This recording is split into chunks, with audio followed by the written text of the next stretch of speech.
ہمارے بھائی ہیں کہ روزہ دار اور مومن میں کیا فرق ہوتا ہے؟ بہت ہی اچھا سوال ہے۔ یہ روزے کی یہ کرامت ہے کہ روزہ جو ہے وہ عام مسلمان کو مومن بنا دیتا ہے۔ جو عام مسلمان ہوتا ہے وہ مومن کی صفت میں چلا جاتا ہے۔ مومن کون ہوتا ہے؟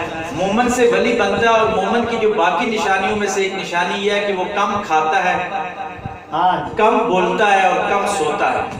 یہ تین امر جو کرتا ہے وہ اللہ کا ولی بن جاتا ہے، اور ولی کی جو پہلی سیڑھی ہوتی ہے وہ مومن ہوتا ہے۔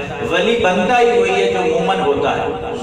اب رمضان کی یہ کرامت ہے کہ رمضان ہر مسلمان کو مومن بنا دیتا ہے۔ وہ کیسے کہ رمضان میں ہر انسان جو مسلمان ہے اس کو کم کھانا پڑتا ہے، اس کو بھوک برداشت کرنی پڑتی ہے۔ مومن کی پہلی سیڑھی بھی وہ چڑھ گیا۔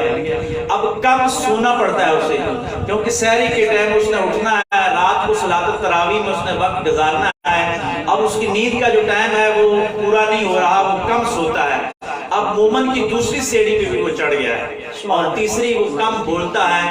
جب روزہ رکھا ہوتا ہے تو آپ نے دیکھا ہوگا کہ آپ کی انرجی نہیں ہوتی، آپ بولتے کام ہے، خاص کر کے زور کے بعد یا عصر کے بعد وہ تکرار، وہ غیبت، وہ چیزیں ویسے بھی ختم ہو جاتی ہیں۔ تو روزے کی یہ صفت ہے کہ روزہ عام مسلمان آدمی کو مومن بنا دیتا ہے، اور روزہ انسان کو ولی بنا دیتا ہے۔ ولی جو سال کے 11 مہینے میں کام کرتا ہے، یہ رمضان آتا ہے اسی لیے کیونکہ قرآن اس کا جو فلسفہ بتا رہا ہے کہ تاکہ تم تقویدار بن جاؤ، لعلکم تتقون، تاکہ تم تقویدار بن جاؤ۔